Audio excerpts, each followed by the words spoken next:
Welcome to the deep dive.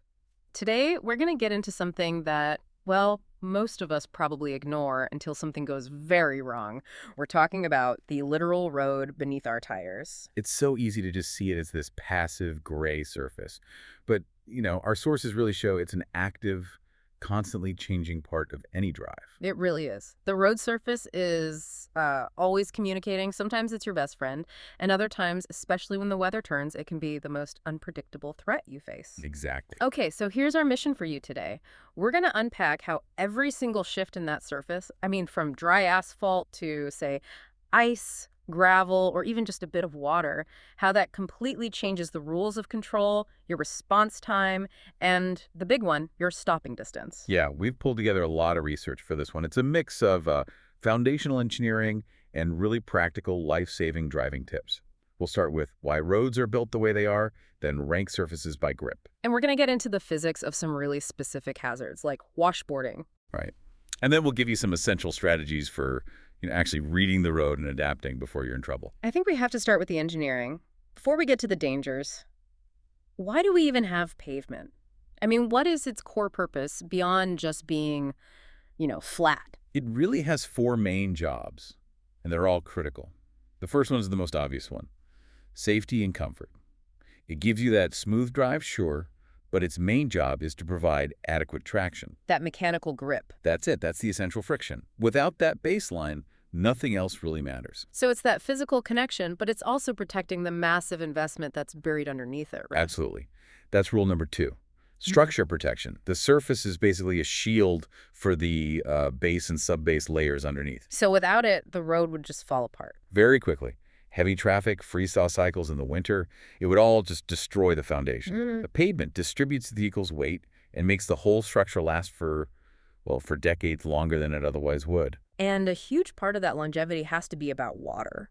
Water just destroys roads. It's catastrophic, yeah, for the road and for the driver. So a properly engineered surface is designed for drainage. It's not just about getting rid of puddles. It prevents that water from seeping into the foundation. Where it can freeze and expand. And just shatter the structure from within. And of course, on the surface, it reduces the risk of hydroplaning. And the last job, you said there were four? The fourth is that it's a platform for communication.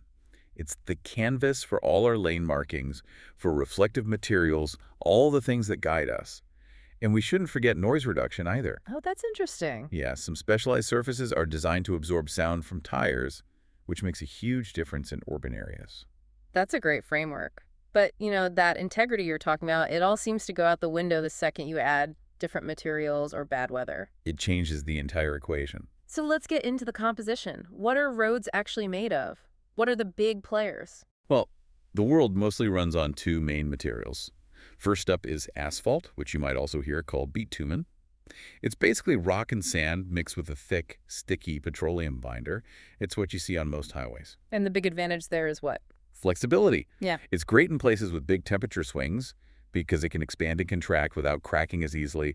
It's also pretty fast to lay down and repair. Okay, and the other one? Concrete. That's the durable, rigid champion. You'll see it in high traffic zones, on bridges, places where you really need it to last. It needs less maintenance, but it's more expensive up front. And then there's the simplest option, gravel. Which is really just loose rock. It's cheap, so you see it on rural or temporary roads, but it comes with some major trade-offs in terms of control. Before we rank them by grip, our sources mentioned some specialized materials. You touched on noise-reducing asphalt, but what about permeable pavements? All right, so those are really interesting. They're basically engineered to be like a sponge. They let rainwater pass straight through the surface into a storage layer below. It's a game changer for managing storm runoff in cities. And rubberized asphalt. That sounds bouncy. It kind of is. It's just asphalt mixed with crumb rubber from recycled tires. Yeah. And it turns out that adding that rubber makes the road quieter and often more resistant to cracking. It's pretty smart. Okay, now for the part I think everyone really needs to hear and remember. The traction ranking.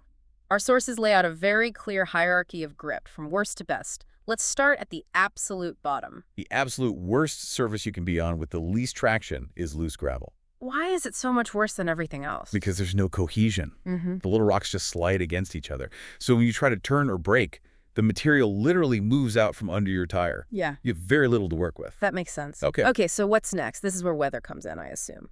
This is where weather takes over. Right after gravel, you have wet or icy asphalt. Dry asphalt is fine, but the second you add that layer of water or ice, the grip just plummets.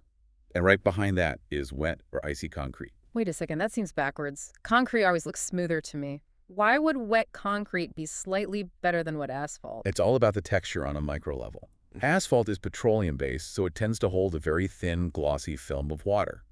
Concrete, because of how it's made, usually has a slightly rougher finish with more little channels for water to escape from under the tire. So it's a tiny difference, but it's there. It's a marginal difference, but in an emergency, that tiny bit of extra grip can be everything. Okay, so wet conditions knock both top materials way down the list. So where do we find the best grip? When things are dry, you get to dry asphalt and now you're in good shape. Predictable, solid traction for normal driving. But the undisputed champion, the surface with the highest traction, is dry concrete. Because of that texture again? Exactly. Its rough, stable surface provides the glad mechanical grip, period. And that's the key takeaway, isn't it? Dry concrete is your best friend, but a single rainstorm can turn good asphalt into something dangerous in an instant. That's right. This brings us right to our next section, the threat matrix. Let's focus on the specific things that cause that sudden, critical loss of control, starting with water. Well, the big one is hydroplaning. And the sources are very clear.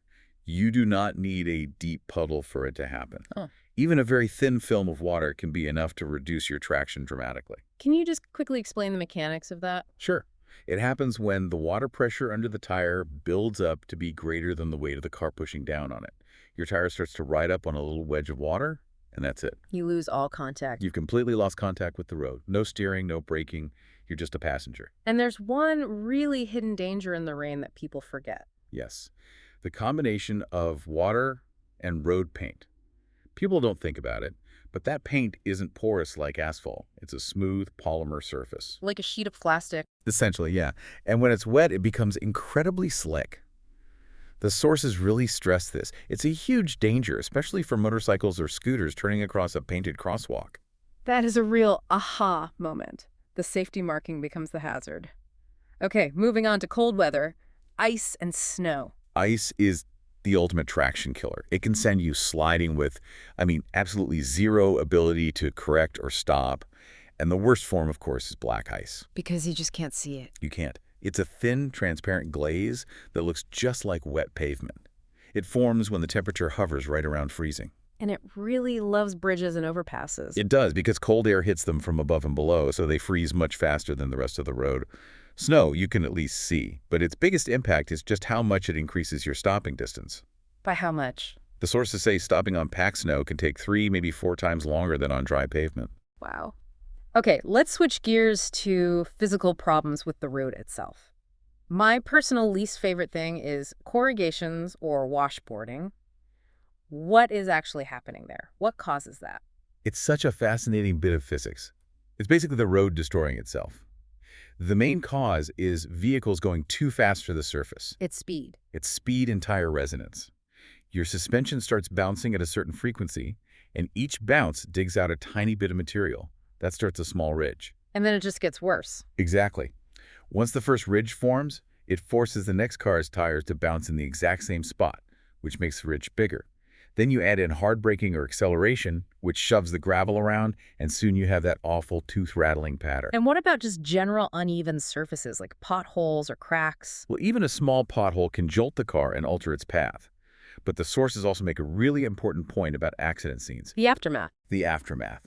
All the debris, spilled fluids, the vehicles themselves, they become new obstacles that create an additional danger for anyone coming up on the scene. It can lead to secondary incidents, or as one source put it, further carnage. A very sobering thought. So this all brings us to practical application. How can you, the driver, learn to read these signs and adjust? This is the key. The road is constantly leaving clues about hidden dangers. You just have to learn the language. Okay, let's decode some of them. What if you see deep grooving in the pavement, like ruts? That often tells you you're on a sharp incline, where heavy trucks are constantly putting the road under stress. Their suspensions bottom out and wear those grooves in. It's a sign of heavy loads and a steep grade. And skid marks. They're a history book written in rubber, curved skid marks. That means you're coming up on a corner that is much sharper than it looks. People misjudge it all the time. And straight ones. Longitudinal skid marks tell you that people brake hard right there. Maybe it's a blind intersection or a hidden driveway. It's a warning to be on high alert. So those are permanent clues. But the environment leaves clues too. All the time. If you see patches of sand blown across the road in the same spot every day, that's a wind tunnel. You should expect a strong crosswind right there. And what about flowing grit, like little trails of sediment? That tells you water consistently flows across the road there. It might not be raining, but because of a hidden spring or bad drainage, that spot is likely to be wet and slick when others are dry. So if you understand these signs, you can be proactive. Let's finish with some quick, actionable tips for each condition. For wet roads, what's the #1 goal?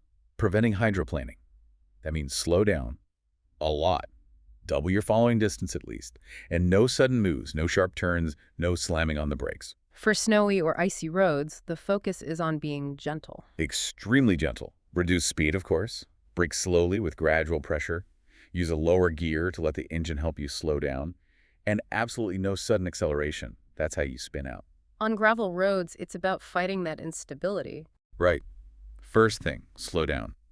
Keep a firm grip on the wheel, but don't make any sudden steering inputs. Just guide the car and keep an eye out for those washboard sections. And finally, those windy roads you mentioned. Keep a firm two-handed grip on the wheel to fight the gusts, and be really careful when you're passing a big truck. The turbulence they create can really push a smaller car around. And of course, watch for debris on the road. It seems like the core lesson here is moving from being a passive driver to an active one who is constantly interpreting the road. That's it, exactly. This has been a really fascinating deep dive. We've talked about why dry concrete is king, the hidden danger of a painted line in the rain, and the physics of washboarding. And I think the big takeaway is just how much the road is trying to tell us through its materials, its wear and tear, and just the way sand and grit move across it. So, for our final provocative thought for you, we now know that things like sand patches and flowing grit point to consistent environmental factors. So the next time you're on your daily commute, think about what new information you could get just by actively watching the pavement. Are there spots that always seem to stay wet longer after it rains? Those are your personal black ice zones in the winter. Where does gravel always collect in the shoulder? That's where you could lose grip if you drift wide.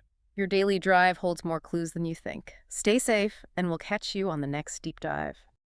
Please like, subscribe, and get notified.